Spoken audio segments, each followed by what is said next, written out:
Hello everyone, this is Simply Put Finances, a show where we discuss money and how to use it in our homes.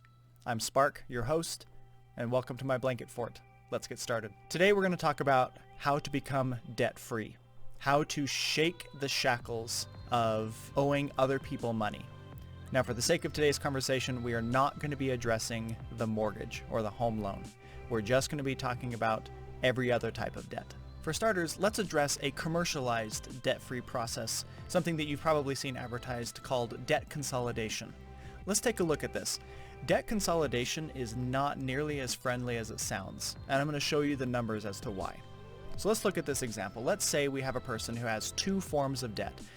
Let's say they have $8,000 of credit card debt and $18,000 of a car loan or something like that. We've got their respective interest rates, what the term is on those debts, how long they have until they need to be paid off, their monthly payments, and how much in total that person's going to need to spend to pay that off. How did I get these numbers? In the description beneath this video, you will find a link to a debt repayment calculator. You can use that one, or you can use any number of calculators that are online. Just search in the search engine debt repayment calculator, and you would enter in the information just as I have here in the table. So by doing just a little bit of math, we can see that in total, this person would spend $30,000 paying off their $26,000 of debt. That's if they did it without debt consolidation. That's if they just made their two separate $377 and $457 payments. What debt consolidation companies will advertise is that they will take all of your debts, lump them into one debt, and give you a lower monthly payment. Here's kind of how this would look.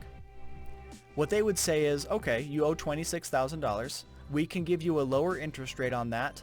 It'll take you a couple years longer, but you're going to have a lower monthly payment. I mean, let's be honest, only paying $469 a month does look a lot better than paying $830. And that's where it becomes really appealing. This idea of a lower monthly payment. But if you do the math, you're going to wind up spending more. Because notice, using the debt consolidation process, they're going to wind up spending $33,000, almost $34,000 versus the $30,000, which means all told, using the debt consolidation process in the end is going to cost you an extra $3,000. If you didn't follow how I did this math, or better yet, if you want to figure out what the correct math would be for your home, again, all you need to do is find a debt repayment calculator and have a conversation with a debt consolidation agency, and you'll find that it's cheaper to pay the debts off yourself. So regarding our discussion of becoming debt-free, I just wanted to get this debt consolidation process out of the way. It's going to cost you more money in the long run. I don't recommend it. Remember, these companies wouldn't advertise debt consolidation services if they didn't profit from them. And who are they going to profit from? Are they going to profit from the people you owe money to? No, they're going to profit from you. There's a better way to do this, and that's what I'm going to show you now. So I'm going to highlight a 4-step process here of how to get out and stay out of debt. Step number 1 is stop incurring new debts. Debt stops our ability to build wealth. So stop it. No more credit cards. No more buying things you can't afford. Stop buying phones when they're brand new if you can't afford to pay cash. Stop buying couch sets or washing machines or dishwashers if you don't have cash. It's really simple. Just go back to the way it was when you were a kid. Remember when you were a kid and you went to the store and you wanted that toy or that soda or that candy, and assuming that mom or dad didn't pay for it, what did you do? You didn't get it. It was really simple and it was perfect. I don't have the money. I can't pay for it. I don't get it. Perfect. That's the way it should still be. Again, excluding the house. So cut up your credit cards, because credit cards are living a lifestyle of, this is a thing I can't afford, but I'm going to buy it anyway. So step number 1, how to get out of debt, stop taking new debts. Step number 2, PYF. PYF here standing for pay yourself first. I have another video just like this one where I talk about PYF. It is foundational to just about every other video that I'm going to cover here. Links in the description down below. You definitely should watch it. Simply put here, PYF, pay yourself first, means that you save. You take some of your own paycheck and you give it to yourself before you give it to anybody else. So use your PYF to build an emergency fund. Have at least $1,000 of cash in a liquid account. And if you don't know, when we say liquid, we mean it's easy to access with no penalties. The purest form of liquid money is cash in a jar under your bed or something like that. Most commonly, we would think of a savings account or a checking account. Those are liquid accounts. So step number 2 in you getting out of debt and becoming debt-free is to take a minimum of 10% of your paycheck and put it into a liquid savings account as an emergency fund. Emergency, not that's a cool thing that I want now fund, and you only touch it if you have no other choice. Because bad things will happen. Bad things always happen. It's part of life. There's always unexpected disasters and unexpected expenses. So the emergency fund is to help put a barrier, a wall between that event and your finances. After you have this $1,000 of cash saved up, which by the way, more than 70% of Americans don't have. Let me say that again. More than 70% of America doesn't even have $1,000 of cash saved up.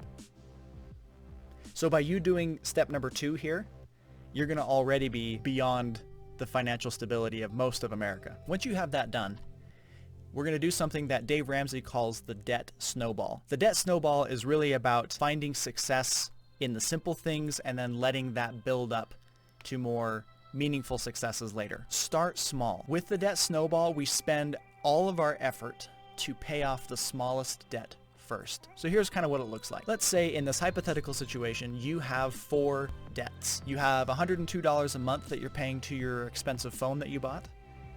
You have $210 a month to that couch living room setup that you got. You're doing another $350 on your student loan debt. And you're doing $550 a month for your vehicle. It doesn't matter how you relate to this example. The principles are the same. So in this hypothetical situation, you're paying about $1,200 a month just to your debts. Think for a second, what would your life be like if you got a $1,200 a month pay raise? What would your life be like with an extra $1,200 a month? Well, with this process, you're about to find out, because if you follow this process to the T, you will have an extra $1,200 a month because you will be debt-free. So here's how it works. To begin with, you take every single extra dollar that you can find, PYF, your 10%, and you're going to apply it to paying down your smallest debt. I mean, you've been making this payment anyway, right? You've already been paying $102 a month anyway. Well, now let's say you're able to scrape together an additional $100. Let's say an additional $50 or something. You take everything extra that you can and you pay down this debt as quickly as you can. And meanwhile, you continue to, of course, pay these ones because you have to. And then as soon as this debt is completely paid off, you keep paying it down to the next debt. You roll it. And just like a snowball, where it starts small and you push it down a hill and it gets bigger and bigger and bigger, that's what we're going to do here. You were already making payments of $210 a month for your couch set, but now that this one's gone, you roll it down and you apply it to the next one. So now your payments per month are not just $210, but they're $312, because you rolled that payment, which is gone now. You roll that down to this one, plus every other extra dollar you can spare. And you hammer this debt until this debt's gone. And once that one's gone, you continue the snowball down the hill. So to pay off your student loans with your minimum $350 that you were already paying, plus the $312 from these 2 debts, which are now no longer there. And so now you're practically doubling the payments on your student loans. You're going to pay it off twice as fast, plus every other extra dollar that you can afford, and you'll pay it off even faster. And you see where we're going with this. Then for the final, the big one, you're paying your $550 a month minimum plus an additional $662. And it just keeps rolling, because here's the thing. You were already making those payments anyway. You were already making those payments anyway. So if you can take your PYF, your 10% of your paycheck, and apply that to the smallest debt, and then just roll it all the way down, you can pay off your debts faster than maybe you ever imagined possible. Now, is this going to be hard? Yes, it will. Absolutely. But remember, you liked the idea of the $1,200 pay raise. Well, that's what we're working for. And that's what you're going to get when we're done, because as soon as this final one is gone, that's $1,200 of monthly payments you don't need to make anymore, and you just got a $1,200 pay raise. So if you follow the debt snowball, starting small, working to the bottom, you do this even if you only have 1 debt or if you have 15 debts. It doesn't matter. You've got to get out of debt eventually. You've got to. There's no other way around it. You have to. Now, if you're looking at me and you're saying, Spark, I'm living paycheck to paycheck, to the very definition of paycheck to paycheck, I can't afford a single extra dollar to make extra payments on this lowest bill. If that's what you're saying, then it's time to start selling some stuff. Downgrade your car, downgrade your phone, downgrade your TV. Do whatever you have to do, because again, we're working for that extra $1,200 a month.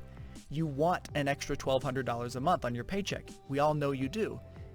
And if you're saying you can't possibly do it, it's time to get serious and start selling stuff. Putting in a couple extra hours on your shift, picking up somebody else's shifts, doing some part-time weekend work, something. You've got to do something.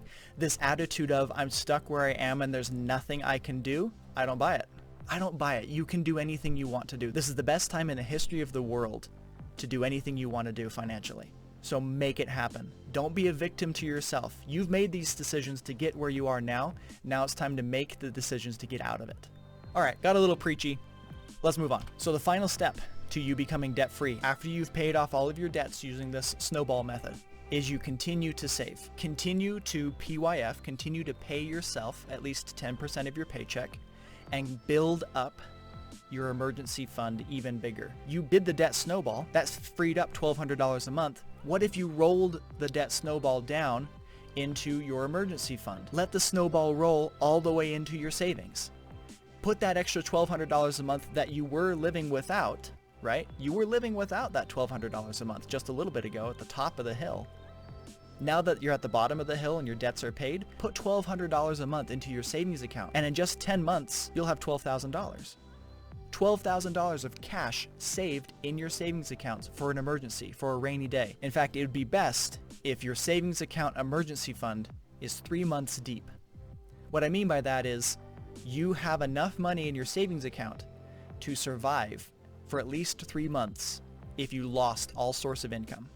So ask yourself the question, how much money do you spend in a month? How much money does it take for you to live per month? Multiply that by 3, 4, 5, 6, 7, whatever. And that's how much you should have in your savings account. And then if you get fired or laid off or some major disaster happens, you've got tens of thousands of dollars of savings that you can survive with. See, this emergency fund protects us from ever needing to go into debt again.